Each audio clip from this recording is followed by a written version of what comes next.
Good afternoon. Today I will be reading Chapter 10, which is the final chapter in 21 Balloons.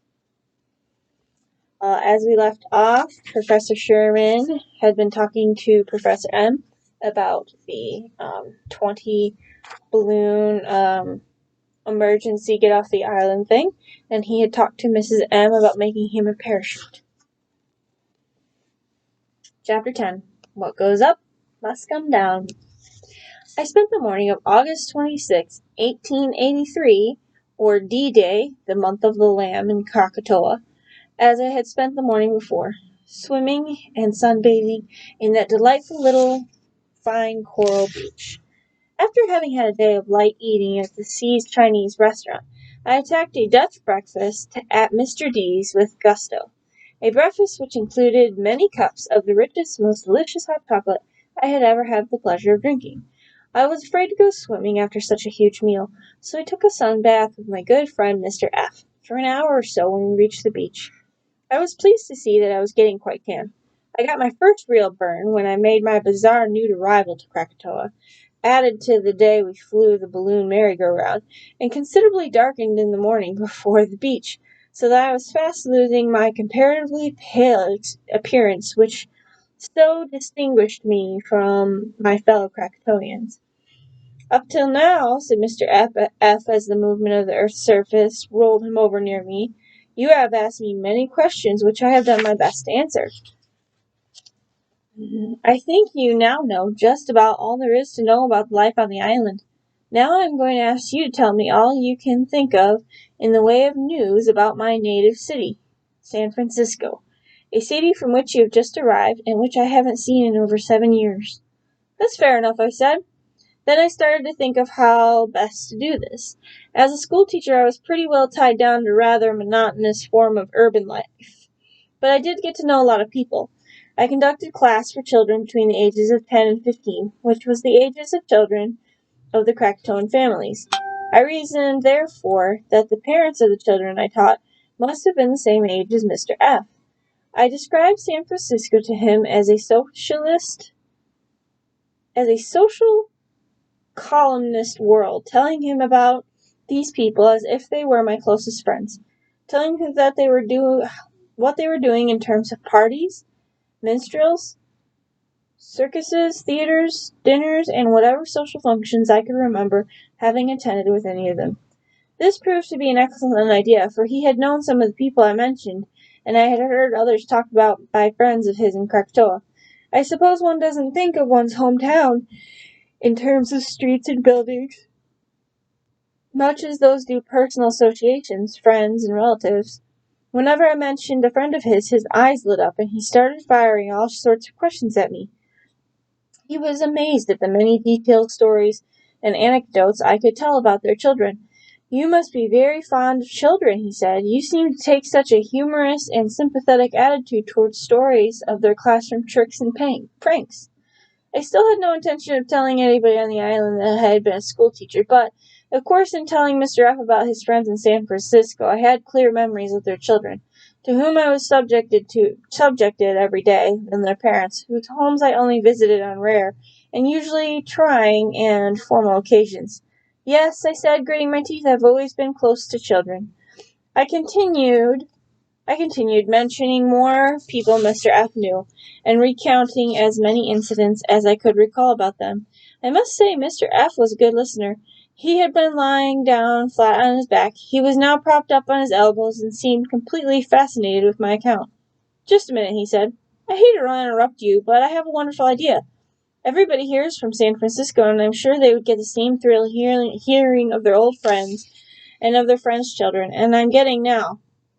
Would you possibly consider giving us all a talk, just like this one, in the dining room after lunch?" "I would be only too delighted," I said. "Wonderful," said Mr. F.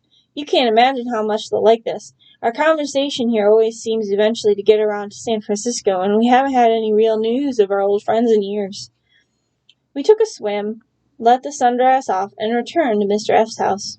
While I was dressing, Mr. F. ran around to all the houses preparing everybody for the talk I was going to give. I was very pleased that in this simple way I was perhaps going to be able to repay them for somewhat of their fabulous hospitality. We had a delicious lunch, which consisted simply of huge portions of janvish safli, which is Japanese rice, cooked and cured as the Dutch do it in the Dutch East Indies. Krakatoa is actually part of the Dutch East Indies, though no Dutchman has ever cared to set foot on the island. We had lots of this hot rice and huge glass of wonderful cold Japanese tea. And this isn't Japanese, this is Javanese tea. It was pretty hot from my freshly acquired sunburn. I was warm inside from this delicious hot curry, and after several stimulating glasses of tea, I had a nice warm feeling all over, and was well prepared to give my talk. Mr. F. waited until all of the tables had been cleared by the D family, and then placed a chair on one of the tables. He silenced the crowd, introduced me as the speaker in a most informal and nice way, looked at me, and pointed to the chair. I climbed up on the table, sat down, and after the 20 families were all comfortably settled, began my talk. Their response to it was amazing and almost gratifying. Each time I mentioned a new name, at least one face in the audience would light up. There would be much nudging of elbows, smiles, and faraway homesick looks. Giving this simple talk, which seemed to bring so much genuine pleasure to these people, was tremendous joy for me. While I was talking, all eyes were attentively fixed on me, and I was looking around the room, catching the reactions to each new name I mentioned, and thinking up incidences to talk about next. Looking out of the window, I noticed that the ground seemed a little more active than usual. Being a new citizen of the island, I didn't know whether there was anything unusual about this at first. I went on with my talk, as I recall, before being most rudely interrupted by a singularly sinister event. I had talked over 3 hours. I noticed that the earth was moving with increasing violence. I looked at my watch. The movement of the earth's surface usually subsided completely for a few minutes out of each hour, but that afternoon it had been getting increasingly violent over a period of 2 hours. This was quite alarming. I called this to the attention of the other people. They all turned and looked at the windows. Some of them didn't seem at all alarmed, but others looked quite frightened. I was far from feeling at ease. Mr. M. walked over to the window and looked out. After a few minutes he said, "I don't think it's anything to get much alarmed over. After all, most of our houses were knocked down in 77. But they were simple huts," said Mr. T. "I know, but they had diamond foundations too. This house hasn't shown any signs of the slightest vibration. Please go on with your talk, Professor Sherman." This seemed to reassure everyone considerably, though I can't say my heart was in my speech as much as before. I noticed that my audience was rather restless too. Suddenly, and this was a sight which is as vivid to me now as it was when I first saw it, the wall opposite me slowly, and almost noiselessly, opened up in a crack large enough to show the sun and shine right through. It was the most terrifying and sinister sight I had ever seen. A picture of a crack in the wall. A considerable amount of powdered plaster popped on the heads of the families in the room, and the windows near the cracked wall broke open. The windows had all been closed so that this usual noise of the mountains wouldn't interfere with my talk. Now, through the crack in the wall and through the broken windows, the rumblings of the mountain thundered in full force. Mr. N rushed to the table where I was sitting, leaped onto it, and immediately started shouting instructions. "I want all of the women and little children to run to the platform at once and start taking off the covers of the balloons. I want all the men to run quickly to their houses and grab their family parachutes." Hearing the word parachute at that moment came to me like a blow to the head, and dash into the balloon platform. "I want the 6 boys who are 15 years old to take whatever food Miss D has prepared for tonight and rush it to the platform." He clapped his hands loudly, and the room was emptied at once. He turned to me and said, "We have rehearsed this 1,000 times. Don't be alarmed, Professor Sherman.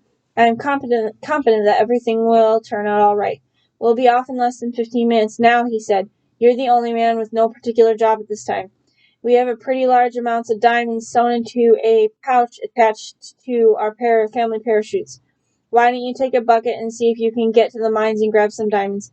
A few big ones will take care of you quite nicely, but don't go near the mines if it's too dangerous. Please, Sherman, don't go near the mines if—" He was shouting after me, for I was off to the mines like a madman as soon as I could get the gist of his suggestion.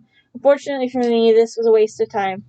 It was impossible to approach the mountain. I knew I had just over a little than 10 minutes at the time needed to fill the balloons. I tried running. The action of the earth's surface threw me to the ground. I tried walking. I doddered, staggered, floundered, and tumbled.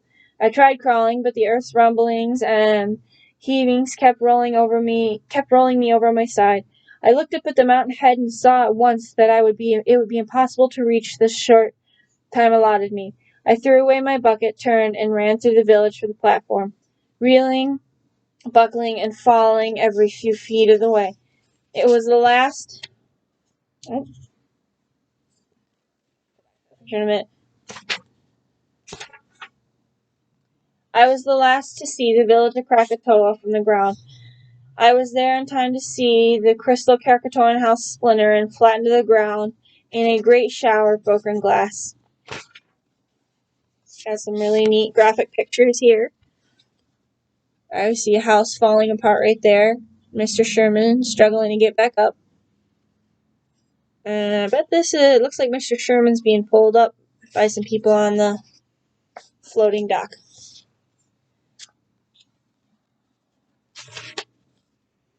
I was there in time to see the crystal Krakatoan house splinter and flatten to the ground in a shower of broken glass.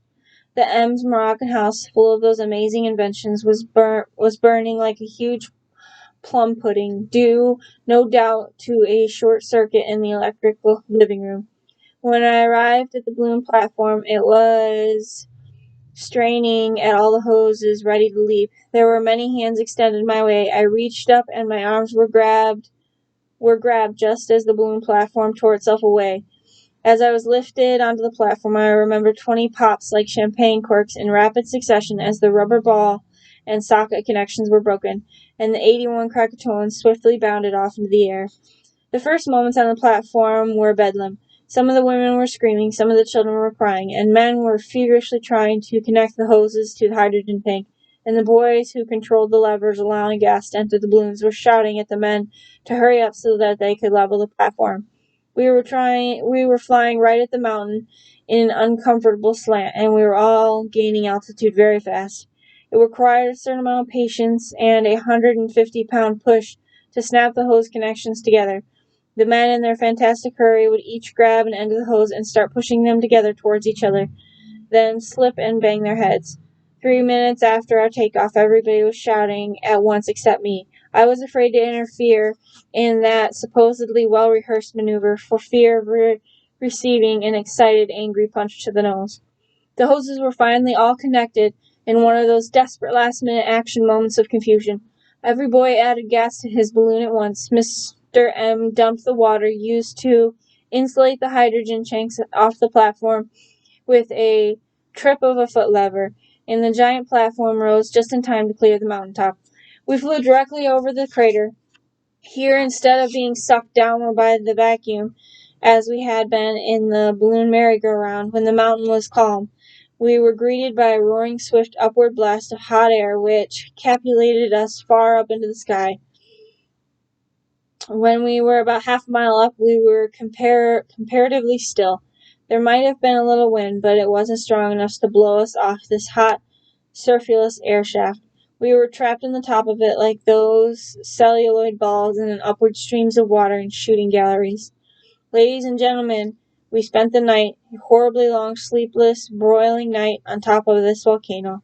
The heat of the air from the crater and the altitude at which we were lifted caused the hydrogen to dilate the balloons until they looked ready to burst. It was impossible to consider adding more oxygen to the balloons in an attempt to get high enough off this air shaft, and it would have been idiotic to let the gas out of the balloons and thus lower ourselves near the inferno. The one revealing aspect of the miserable night was that the upward current of the air kept the platform nice and level, though we swayed back and forth rather violently at times. The light from the blazing crater made everything up where we were bright red. This considerably intensed the heat. It was bad enough to be broiling without looking bright red too. This was indeed an ironic state of affairs. It was the highest any of us had ever flown, and still we each had the feeling that this was closer to a sensation of hell than anything we had ever experienced before. I suppose that, too, our food was kept warm, though no one thought of eating anything that night. We spent 17 hours over the volcano, from 5 o'clock in the afternoon of the 26th till 10 o'clock the following morning. At that time the shaft of hot air seemed to have lost its strength. We were lowered into an altitude of about 100 feet above the mountain, or roughly 1,500 feet above sea level, and there was a wind that cleared us off that dreadful crater.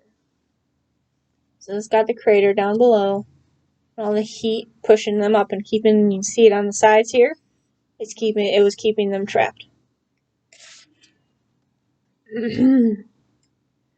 The boys busied themselves keeping the platform level again, and the men and women of Krakatoa gave longing looks at their island, believing that the eruption had ceased and that they had been foolish to leave. I cannot say I shared this feeling at all. There wasn't a house left standing, and I had no desire to return to this now desolate and fearful place, even if the diamond mines were intact. We flew until we were a mile over Java, when stunning suddenness, the island of Krakatoa, in a 7 rapid, ear-splitting explosion, blew up straight in the air for as far as we could see. Our flying platform was rocked back and forth at 30-degree angles by the concussions. Those of us who were near the balustrade hung on for life. A few of those who were in the middle of the platform were tossed about like flapjacks on a skillet.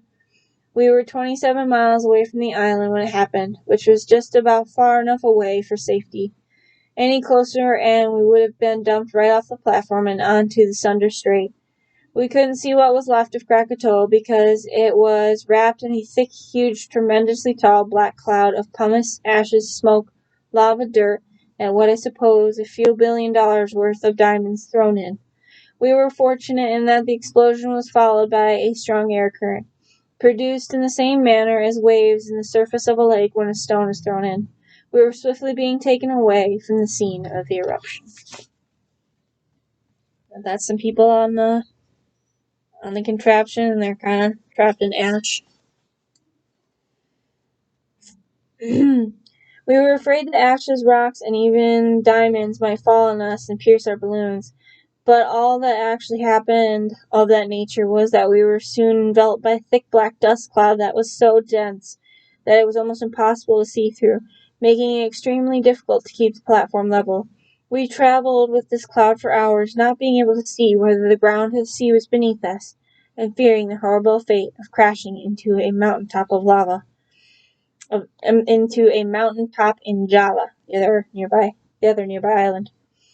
We tried handkerchiefs around our faces so that we wouldn't breathe too much of the thick concentration of powdered ashes and pumice we were traveling with, and it seemed for a while that as long as the wind was with us, the powdered remains of Krakatoa would follow along, and that we would be forever enveloped in this ghost of a dead island. The wind generated by the explosion was tremendous, and for the entire duration of this extraordinary journey, we were hurtling through space at a fabulous speed. The food situation, now that I look back at it, was the funniest, I'm sure, in the history of life raft travel. We had 3 huge cauldrons of a Dutch dish Mrs. D had prepared for dinner the night of the eruption. This dish was called Stampot van Kurma van Rockwurst. We had a huge jug of Van Butten's cocoa and a crate of Gouda cheeses. I have heard of shipwrecked men living for days on hard-track water, but we citizens of the former island of Krakatoa lived on Stampot van Kirkwoel met Rockwurst. This was a dish consisting of meat cooked in gravy, sauerkraut, and sausages. Mr. M., the man who first discovered the diamond mines in Krakatoa, who had persuaded the 20 other families to go and live there, felt responsible for them at this moment of crisis. He supervised the rationing of the food, allowing but meager portions of the Stampbon Zakroel Met Roopwurst to each person, and 3 swallows of cocoa with each meal. He also advised every family except one to jump off at the first sight of land. No matter what country it might be, I have good reason for this, he said. Professor Sherman has no parachute. He will have to try and land the platform. It would be impossible and foolish for him to consider landing the platform on land. We will have to risk crashing it in some body of water. The family that volunteers to remain with him will help him control the balloons until the water is sighted. They will then jump off, leaving the platform to Professor Sherman. I want every family except one to jump off as soon as possible so that as much food can be possibly left over will be available to Professor Sherman, whose journey over land might take him many days. With this in mind, the crate of cheeses, which are less perishable than the rest of the food, will be left intact for him. I paid a considerable amount of attention to his speech of his, in which I seemed to be the leading man and most unhappy actor of a forthcoming melodrama. Mr. M then asked if any family wanted to volunteer to stay with me until the proper time was at hand for me to attempt landing on the water. The F's volunteered immediately, which cheered me up a great deal. On the afternoon of the second day, the black cloud had thinned out sufficiently, and that we could see that we were no longer flying over Java. I have since tried to reconstruct the voyage of the balloon platform, and I believe we were flying at a time over the Indian Ocean. On the afternoon of the third day, we sighted land, and 19 of the families gave forth with rousing cheers, embraced each other, and broke into happy dances. The F's ran to my side to comfort me, to show me that they had no intentions of leaving me until they had seen me safely to another body of water. We were soon no longer over water, but flying over thickly vegetated jungles. Mr. M was leaning intently over the balustrade, studying the nature of the country. He pointed out teak trees and sandalwood trees, and observed the readiness of the earth. "This is India," he said. The 19 families happily started readying their family parachutes. These were well designed. I shall describe them as best I can. So here's a picture of the parachutes and the families. There was a square silk sheet stretched out by 2 stout bamboo poles, crossed diagonally from corner to corner. At each corner of the sheet was a parachute, and from each of these hung 2 straps attached to belt harnesses. Each member of a family put on one of the belt harnesses, and when they jumped, mother, father, and the 2 children all descended together, with the bamboo poles keeping them far enough apart so there was no danger of their bumping into each other in mid-air. The families were all anxiously looking out for a nice spot to land on. At first, we flew over nothing but dense jungle life, and then we sighted a few small villages.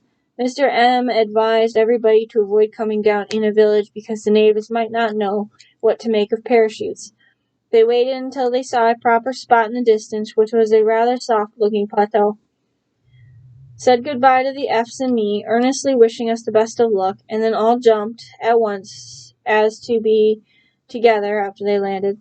The balloon platform lunged into the air when relieved of its weight, and Mr. F, Mrs. F, F1 and F2, and I continued on. A dreadful 9 more days, which took us across India, Persia, Turkey, Hungary, Australia, Germany, Belgium, where the F family finally left me, and took me on alone over England, until I was at last able to crash the platform into the Atlantic. We had warm August and September weather and a magnificent wind, but except for the Dardanelles, which were too narrow to land on, we traveled clear across Europe, missing every body of water. We missed the Caspian Sea, the Black Sea, the Mediterranean. The 5 of us spent 9 miserable days together, living mostly on cheese, rummaging through our barrels of food like dogs in garbage cans, separating the spoiled fruit from the good, drinking rationed amounts of sauerkraut juice and stale cocoa, sleeping uncomfortably in 4-hour shifts, and running around the platform, balloon to balloon, keeping the platform level, until we thought we could drop dead from exhaustion. On the 9th day we were over Belgium, and we sighted the English Channel. I said goodbye to my friends, the F's, and helped them fix their parachute. I sadly watched them as they dropped slowly to the earth below, then started to attempt to land the platform. In order to get all the valves which release the hydrogen from the balloons, I had to break the hose connections with which they were attached to the tank. This, as you will recall, required a 150-pound pull. I realized when I started to pull one apart that I didn't have enough strength left in me to do this fast enough to be able to land the platform in the channel. I was afraid that the distance required to land the platform smoothly would take me clear across, and I would crash into the shores of England. So tired as I was, I resolved to spend the afternoon flying over England. At 7 o'clock that night, flying over Scotland, I sighted the Atlantic Ocean and started a tug-of-war with each hose until I got all the connections apart. Then I started to descend. My trip ended in a 2-hour uphill run. Every time I let the gas out of one side of the platform, I'd have to run up to the platform on the high side and let the gas out of that. Then run back uphill to the other side from end to end, across and back, to and fro on the perpetual incline. Until, right there, he's at a really steep angle right there and narrowing downwards. This looks like there's water underneath. Poor Mr. Sherman. Finally crashed into the Atlantic.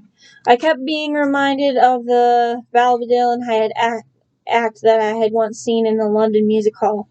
A Negro clown dressed like a porter in a railroad station played God Save the King, running back and forth on the stage with hammers, striking the ties of the railroad tracks. The one tune in this giant xylophone of his, and he flopped on the stage exhausted as the audience rocked with laughter. I assure you I must have been awfully close to death when Captain Simon of the SS Cunningham sighted me and picked me up 20 miles after my crash. The rest of my story I know, I believe. If you have any questions, I'll gladly try to answer them. The huge audience rose as one and acclaimed Professor Sherman with the thunderous cheers and applause.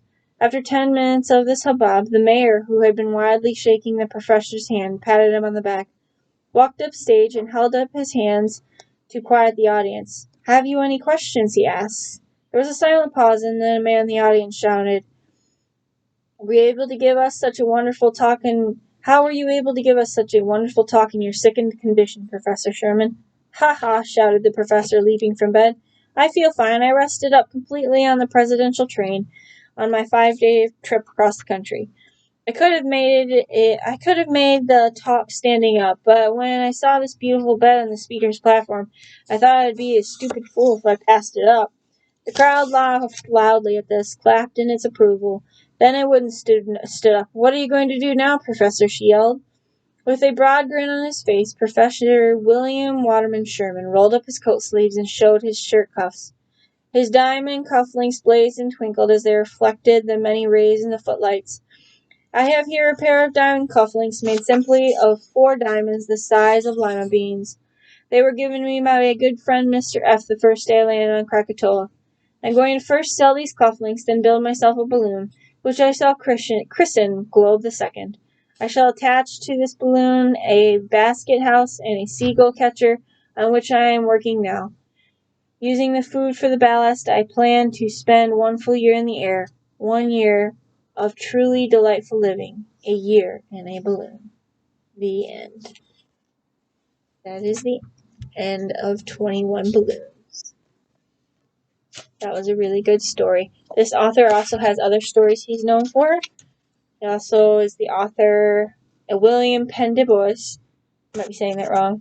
He's also the author of a lot of children's books, including Lion and the Bear Party, as well as Bear Circus, Bear in Mind, Otto and the Magic Potatoes, and Peter Graves. Oh, and he won a Newbery Medal for 21 Balloons. Hence this lovely gold sticker. I just didn't highlight on that part right away. I hope you all enjoyed the rest of 21 Balloons. For people who would like, I will read the first chapters. My class already read the first couple chapters, but I'll reread it for the YouTube purposes. If you have any suggestions of stories you would like me to read via live stream, to record on YouTube, just let me know in the comments section. Hope you all have a wonderful day and enjoy every moment you can in this quarantine at home, because there'll be a day where you're super busy and all you wish was a day during quarantine you could just spend all day at home. So enjoy this while it lasts. Have a wonderful day. Take care.